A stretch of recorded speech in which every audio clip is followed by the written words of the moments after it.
The following content is provided under a Creative Commons license. Your support will help MIT OpenCourseWare continue to offer high-quality educational resources for free. To make a donation or view additional materials from hundreds of MIT courses, visit MIT OpenCourseWare at ocw.mit.edu. Last time, Professor Guttag introduced the idea of objects and classes, and this wonderful phrase called object-oriented programming. And it's a topic I want to pick up on today. We're going to do for the next few lectures. And it's a topic I want to spend some time on because this idea of capturing data and methods, the term we're going to use for it, but data and functions that belong to that data, things that can be used to manipulate them, is a really powerful one. And what we're really getting at is the idea of saying, I want to have a way of grouping together information into units that make sense. So I can go back to one of those topics we had at the beginning, which is the idea of abstraction, that I can treat one of those units as a simple entity, bury away the details, and write really modular code. And so we're going to talk about that a lot as we go along. What we're really doing, or I shouldn't say what we're really doing, a basic piece of what we're doing when we talk about classes or objects is we're doing something that, again, Professor Guttag mentioned. We're defining an abstract data type. Now, what in the world does that mean? Well, basically what we're doing is we're giving ourselves the ability to create data types the same way that we have some built-ins. So we have things like int, float, string. These are built-in data types. And if you think about it, associated with each one of those data types is a set of functions that's intended to apply to it. Sometimes the functions sometimes a function can be used on multiple data types. Plus, for example, we saw could add strings or could add ints.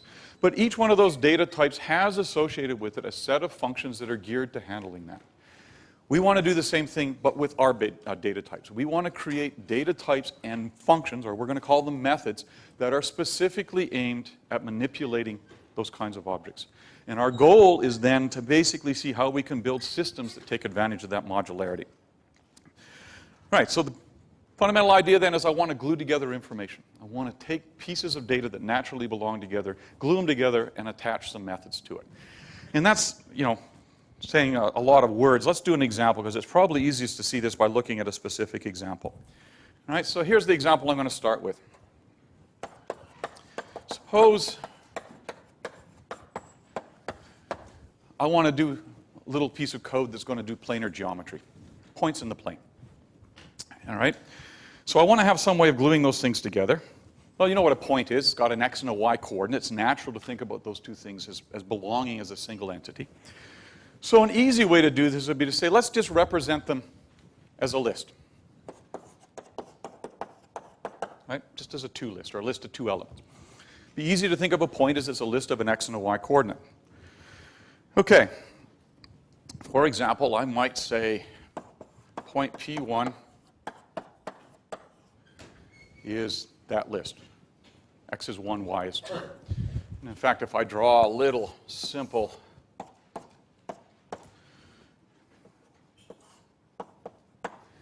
it's basically pointing to that point in the plane, right?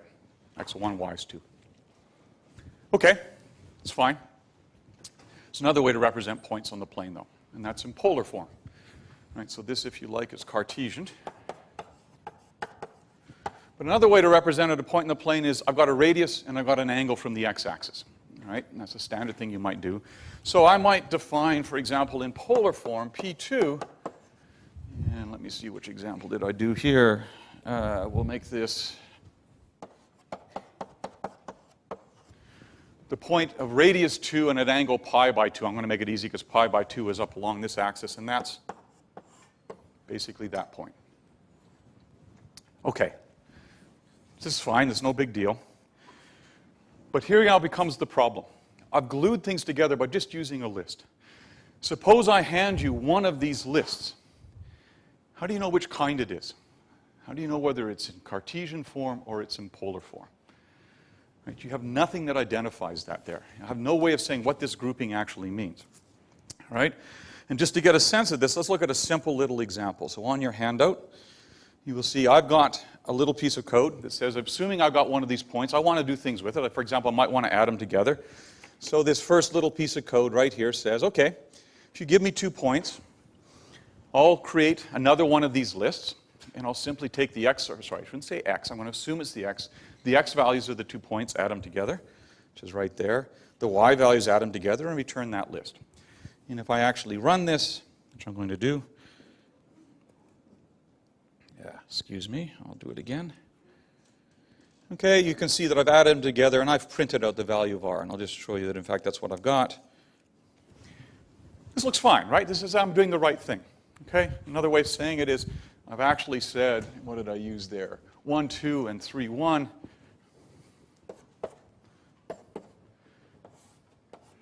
It's basically saying, there's the first point, there's the second point, add them together, and I get that point. Okay. That sounds fine. Now, suppose, in fact, these weren't x and y glued together, these were radius and angle glued together.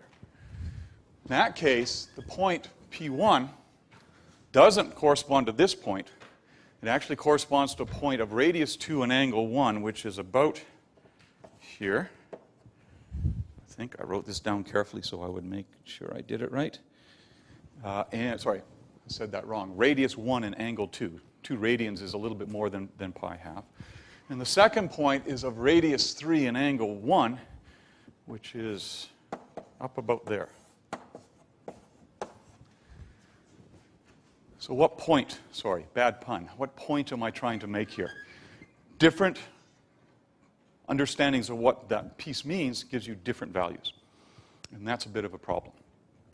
The second problem is, suppose actually I had P1 and P2 were in polar form, and I ran add points on them, right? This little piece of code here that I did. Does that even make any sense? Of course not, right? You don't, when you add 2 polar forms, you don't add the radii together, you don't add the angles together, you need to do it in Cartesian form. So what I'm leading up to here is that we've got a problem. And the problem is that we want to build this abstract data type, but we'd like to basically know what kind of object is it and what functions actually belong to it. How do we use them? And so I'm going to go back to this idea of a class, and let's build the first of these. And that is shown right here on this piece of your handout. I'm going to define a class.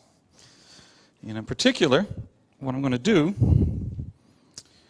is walk through what that says. So I'm going to now build an object that's going to represent a point.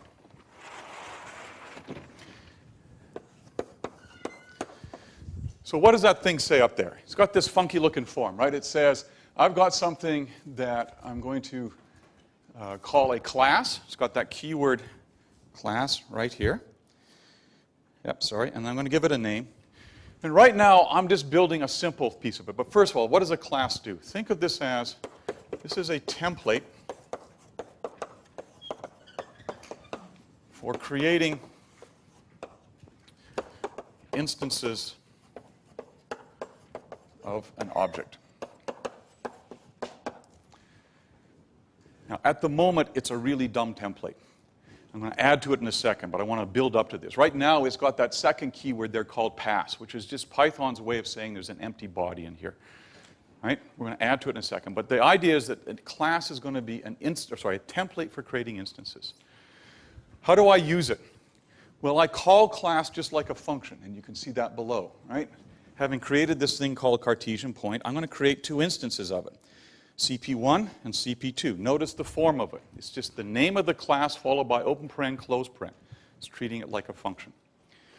Okay, what that does is that it creates CP1 and CP2 are both instances of this type. Specific versions of this type. For now, the way to think about this is when I call that class definition, it goes off and allocates a specific spot in memory that corresponds to that instance. Right now, it's empty. Actually, it's not quite empty. It has a pointer back to the class. All right? And I can give a name to that. So CP1 and CP2 are both going to point to that. Once I've got that, I can now start giving some variable names. Sorry, not rephrase that. I can give some attributes. I can give some characteristics to these classes. So each instance has some internal, or will have some internal attributes. And notice how I did that up there. Having created CP1 and CP2, I had this weird-looking form here. Not so weird, you've actually seen it before, in which I said CP1.x equals 1.0.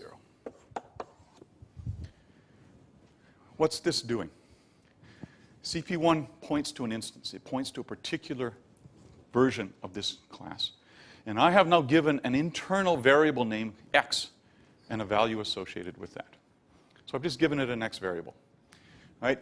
CP1.y, I've said assign that to the value 2.0. So now CP1 has inside of it an x and a y value. I did the same thing with CP2. I gave it a different x and y value. And again, remind you, CP2 is a different instance of this data type. Right? When I call the class definition, it goes off and finds another spot in memory and says, that's the spot, I'm going to give you a pointer back to that. I give it the name CP2. And then by running these two little assignment statements here, I've given it an x and a y value for CP2. So you see why I say it's a template. Right now it's a simple template, but it's a template for creating what a class looks like. And I now have an x and y value associated with each instance of this. Okay, and if I wanted to look at it, we can come back over here. And we can see, what does CP1 look like? Interesting.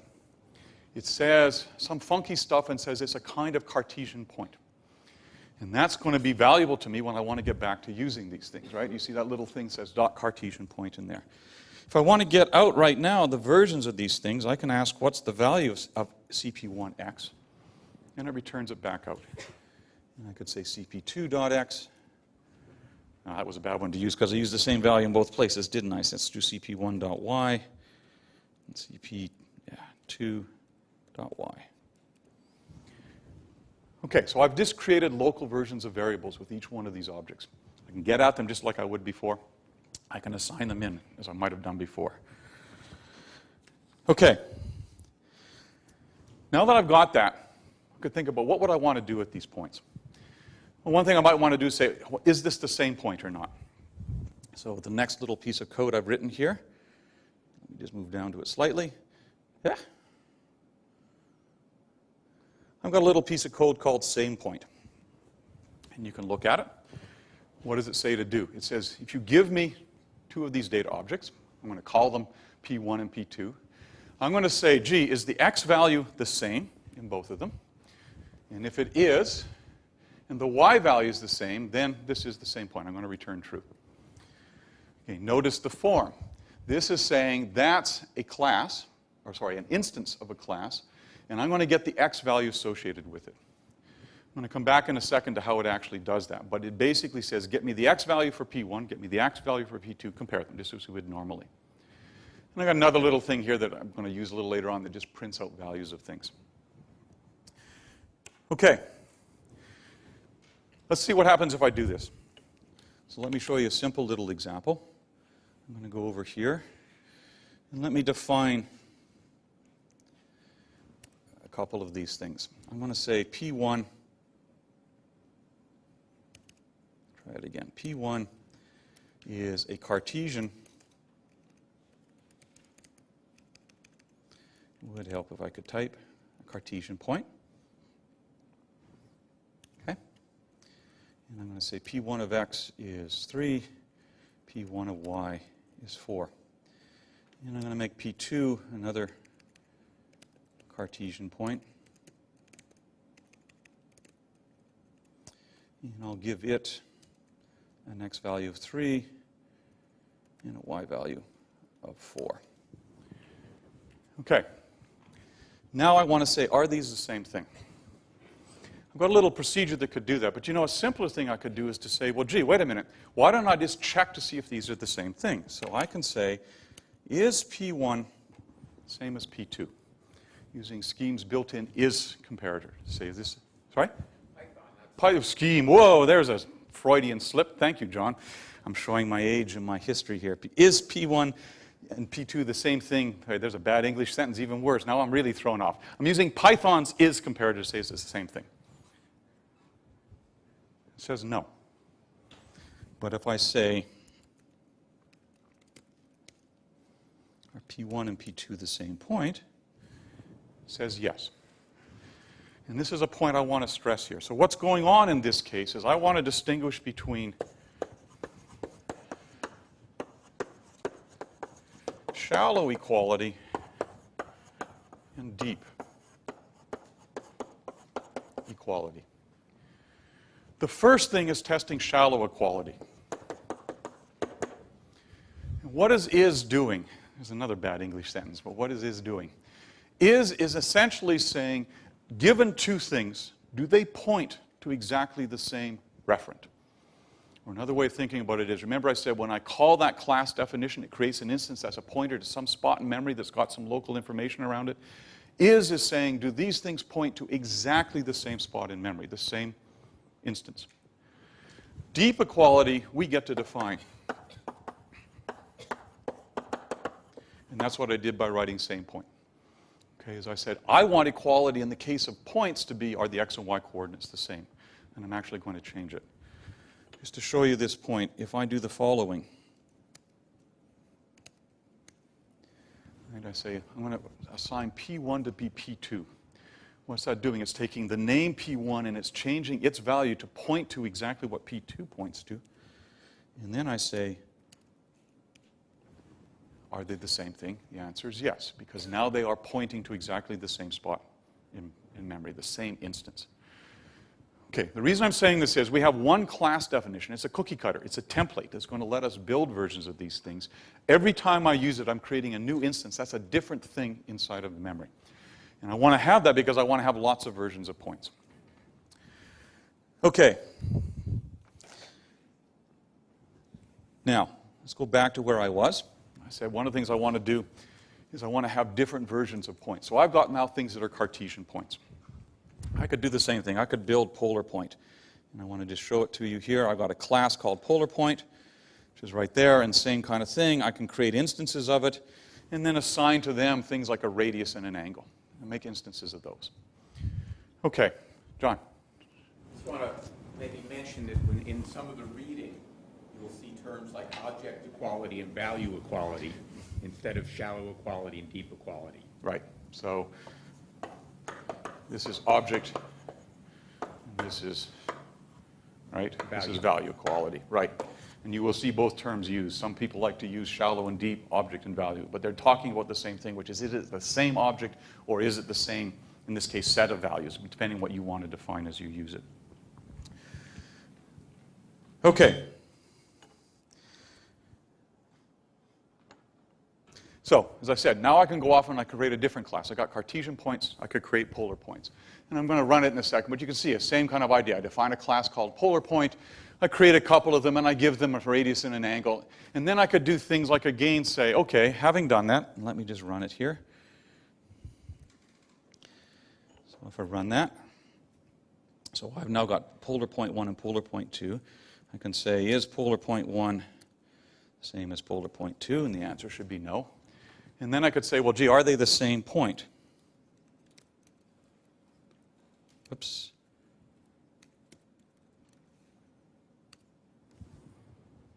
Ha.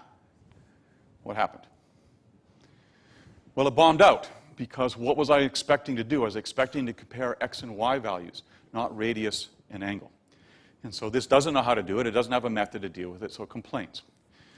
So what's my problem here? And this is what I want to now lead up to. I could imagine writing another function for same point, and I'd have to give it a name like same point polar and same point Cartesian, a different function to compare polar versions of these points. But that's starting to get to be a nuisance. What I'd really like to do is to have one representation for a point that supports different ways of getting the information out, but has gathered within it a method or a function for dealing with things like how do I know if it's the same point or not. So I want to take this idea of classes now and I want to generalize it. Right? And that is going to lead us then to this funky looking thing. Right there. And I'd like you to look at that in your handout. Okay? I'm going to go back and rebuild a class. Okay, and again, I'm going to remind you the class is this template. But now I'm going to change it. So what does that new version of class say? I'm going to call it C point just to make it a little shorter. You can see inside of it it's got a set of definitions for things like functions. And that first one is this kind of interesting thing. It's 2 underbars init, 2 underbars. Underscores, I guess, is the right way to say it, not underbars. Right? That's a specific name.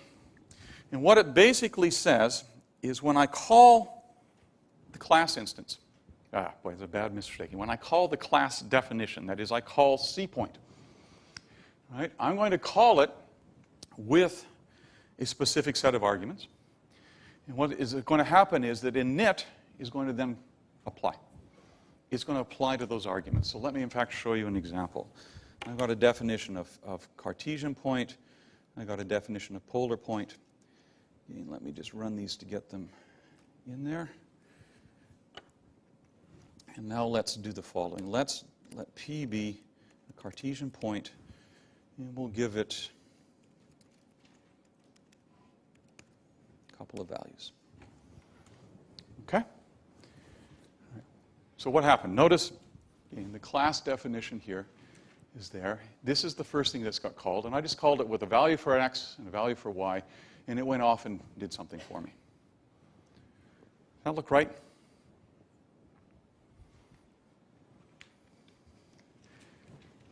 This is where you all hate it. I get no eye contact anywhere. Anything look odd about that? I said when I call this class definition, it calls init, and I give it an x and a y value. How many arguments does init take? 3. How many arguments did I give it? 2. What in the world's going on? Well, this is a piece of object-oriented encoding that we get to talk about a little bit. There's this weird extra variable in there called self. So what is self? And I have to admit, I did the standard thing you do every time you get to run across something you don't know about. You go to Wikipedia. So I went and looked up self in Wikipedia, and I have to read it out. Wikipedia informs us that the self is the idea of a unified being, which is the source of an idiosyncratic consciousness. Moreover, this self is the agent responsible for the thoughts and actions of an individual to which they are ascribed. It is a substance which therefore endures through time, thus thoughts and actions at different moments of time may pertain to the same self. Okay, how do we code that up? Sounds like an AI problem, I guess, right? But there's actually hidden in there an important element. And that is when I create an instance, I have to be able to get access to the things that characterize that instance. Now, I won't say that they're thoughts and emotions or other things, but what characterizes an instance here is the internal parameters that specify what is going on.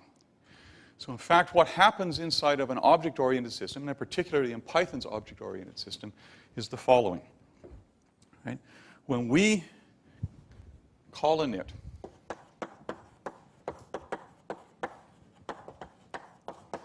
it's going to create the instance, right, just as we said before. But in particular,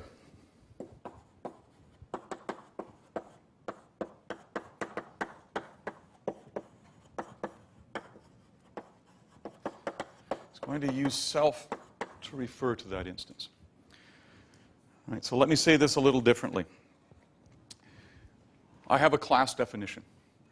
It's actually an object somewhere. It has inside of it all those internal definitions. When I call that class definition, it calls init. Init creates a pointer to the instance. And then it needs to have access to that. So it calls it passing in self as the pointer to the instance.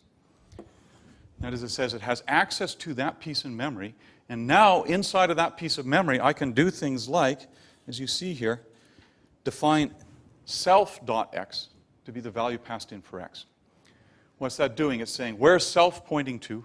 Inside of that structure, create a variable name x and a value associated with it. And notice what I also do here. I create self.y, give it a value, and then, oh, cool. I can also set up what's the radius and angle for this point by just doing a little bit of work. Okay? And in fact, if you look at what it does there, just to put the pointer over here, it says get the value of x that I just stored away, square it, add it to the value of y squared that I just stored away, and then take square root, pass it back on. So I just computed the radius of that particular thing, right? I compute the angle the same way, just using the appropriate things. So the idea is that self will always point to the particular instance. Now, you might say, why? Why do it this way? Well, basically because it was a design choice. When the creators of Python decided to create the language, they basically said, we're always going to have an explicit pointer to the instance. Some other object-oriented programming languages do not provide that pointer. This is kind of nice in my view. I don't know if, John, you'd agree, but this is explicit. It actually lets you see how to get access to that pointer so you know what you're referring to. But it's simply a design choice. Okay, so another way of saying it again is, when I call the class definition, by default, I'm going to look to see, is there an init method there? And if there is, I'm going to use it. First argument by convention is always self, because it has to point to the instance. And then I pass, in this case, another couple of arguments in. Okay. Now, if I actually do this, and I'm going to show you the example. What did I type over there? I got P was a C point. If I want to get values back out, I could, in fact, simply send to that instance a message. In this case, I could say p.x. In fact, let's do it. If I do that over here, aha, it gets me back the value. Now, let me spend just a second to say, what was this actually doing? P is an instance. It knows, or it has stored away, and in fact, let's look at it. If we look at what P does, P says, aha. It says, reading through a little bit of this stuff here, it says, it's a kind of Cartesian point. It's an instance. There's actually the memory location that it's at. That's why I say this idea of it's an instant at a specific spot. It knows that it came from this class, C point. So when I type, or sorry, I shouldn't say type, when I write, although I would have typed it, p.x, here's what basically happens. P is an instance. It's being sent a message, in this case the message x that says, I want the x value back out. P knows that it is a kind of Cartesian point. It actually goes and gets, if you like, the class definition up here. Right? And is able to then say, inside of that class definition, find the value of x. All right. Now, that's one of the ways we could get things out, but in fact, it's really not a good way. A better way to do this would be the following. If I could type. Okay? What did I just do there? One of the things that I defined inside my class definition here was an internal method. And that method has a name, obviously. And what does it do? It's going to go off and get the values of x and y attached to this thing and return them to me. Right? And that's one of the things I want. I would like my classes to have methods.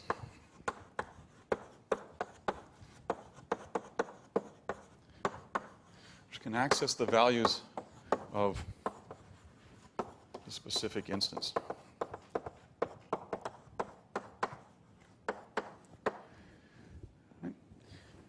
Now, this is still a nuance. Why would I like to do this? Well, this is leading up to why I want to gather things together in classes to start with. Right? It's perfectly legal in Python to type that in and get the value back out. As I said, I would prefer to do something that uses an accessor that I just wrote. So p.Cartesian is a kind of accessor. It's getting access to the data. Right, and here's why I'd like to have it. Right now, I still have the problem that those instances of classes are exposed. What do I mean by that? Here's something I could do.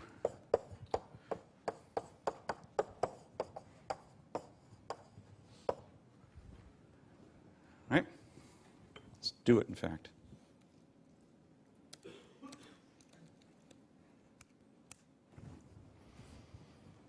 Okay. What point in the plane does P now point to? X-axis is foobar, y-axis ought to be fooBAS, something else, right? I know it looks like a simple and silly little example, but at the moment, I still have the ability to go in and change the values of the parameters by that little definition, and this makes no sense. And this is because I don't have something I would really like to have. Okay, which is data hiding. So you'll see lots of definitions of this. I think of data hiding as basically saying one can only access instance values, or we'll call them that, instant values through defined methods.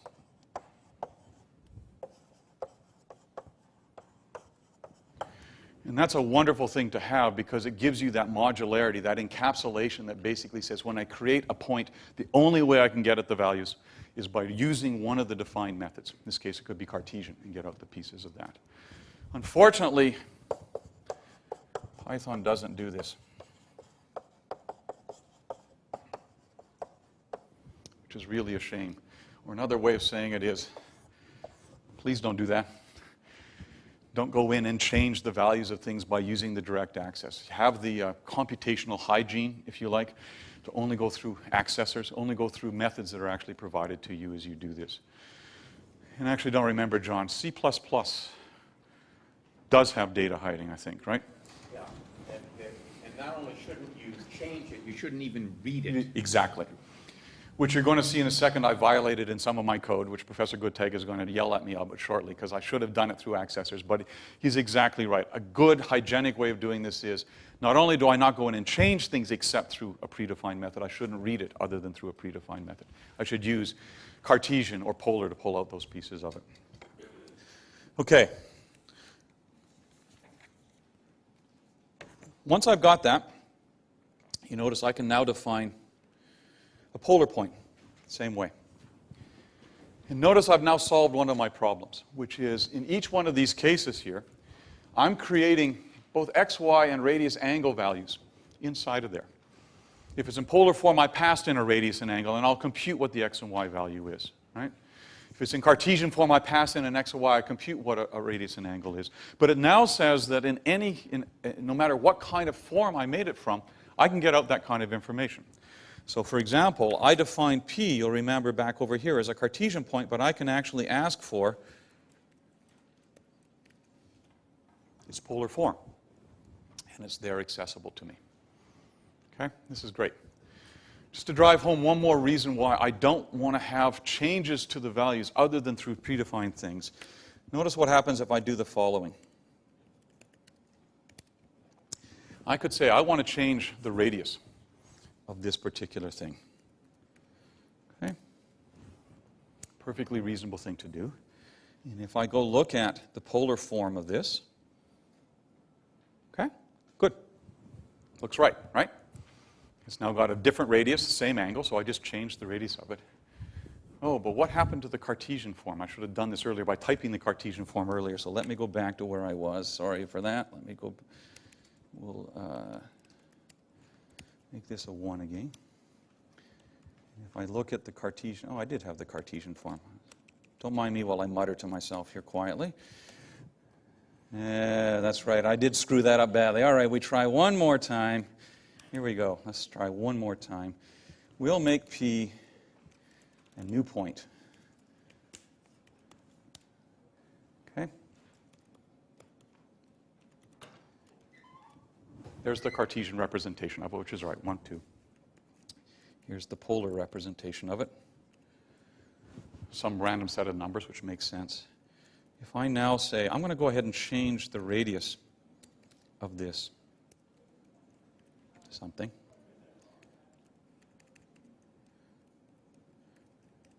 Right, polar form did it right. But what happened to the Cartesian form?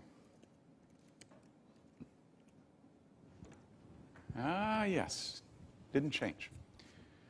Which makes sense if you think of my code. I didn't have anything in there that says if you change one of these values, other values depend on it, and I want to make that change to it.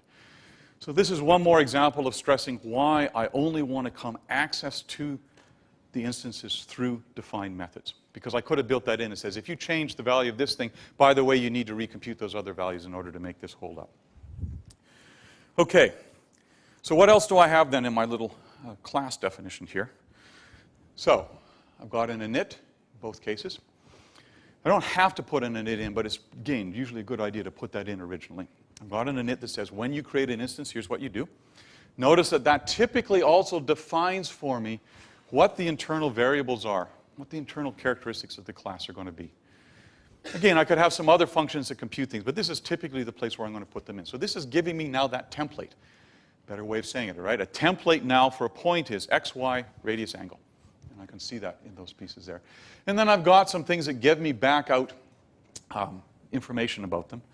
But I got a couple of other of these strange looking things in there with underbars to them. So let's look at what some of the traditional methods for classes are in Python.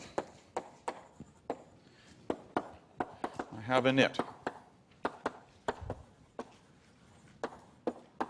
This is what's actually going to create the instance, instantiate it, create up what the set of variable values are for it. Okay, I have another one in there, underbar str. Anybody have a sense of what that's doing? What's Sorry, I heard some. Sorry, go ahead. Displaying what I have. Thank you, yeah. I was going to say, think about what does str do in general. It converts things into a string type. And how do we typically print things? We convert them to strings. So str is basically telling us how we want to have it printed out.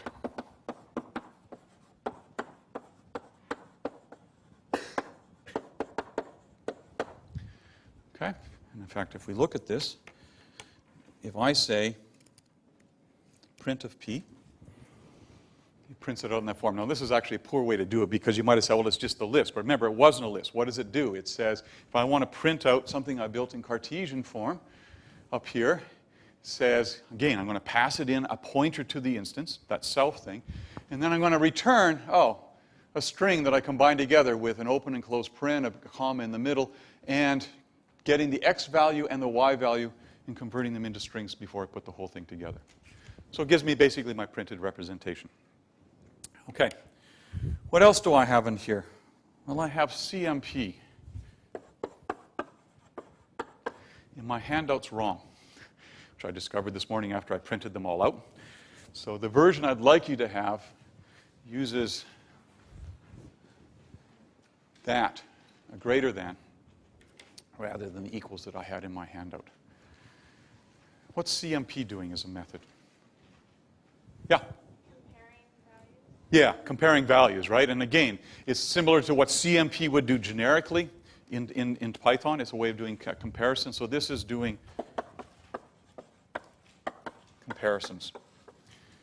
Now, I put a version up there. I have no idea if this is the right way to do comparisons or not. I said if both the x and y coordinates are bigger, then I'm going to return something to it. And I think in the polar one, I said if, what did I do there? I said, yeah, again, if the x and y are greater than the other one, I'm going to return them to it. The version in the handout, what was that actually doing? If you could look at the handout.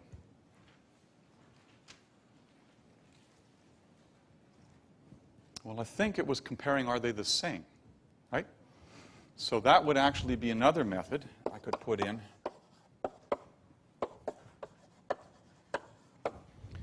Underbar EQ, underbar would be a default or generic way of doing, are these things the same? Okay, in each case, what these things are doing is they're doing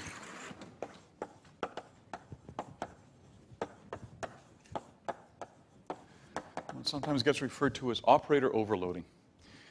I know you don't remember that far back, but in about the second lecture, I made a joke with Professor Goodtag, which you didn't laugh at, he didn't laugh at, that's okay. In which I said, I didn't like the fact that things like plus are overloaded because you can use plus to add strings, you can use plus to add numbers, you can use plus to add floats.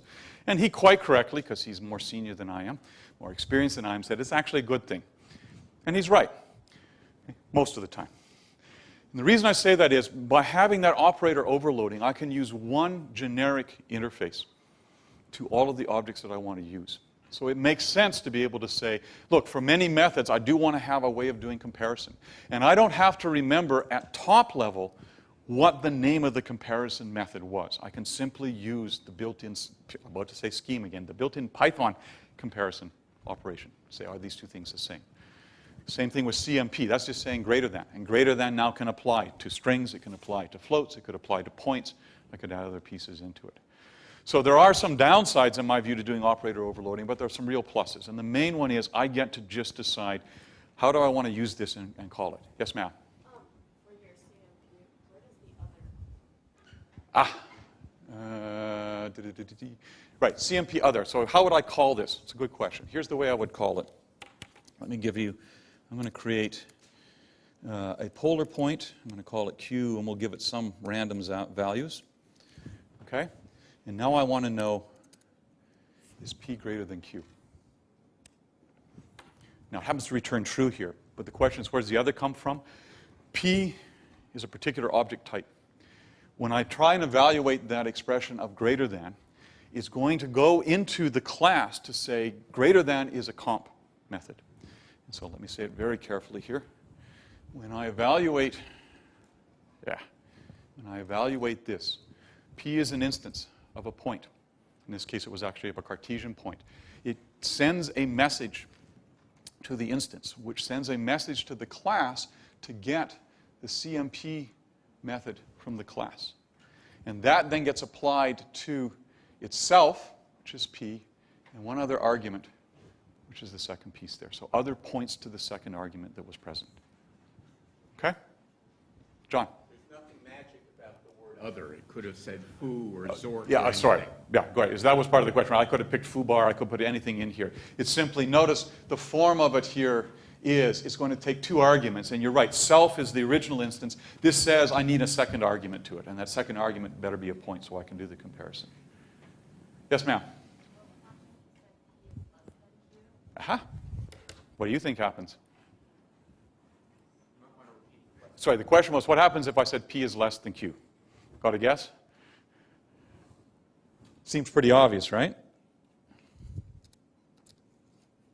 Yeah. Next time I bring the right glasses.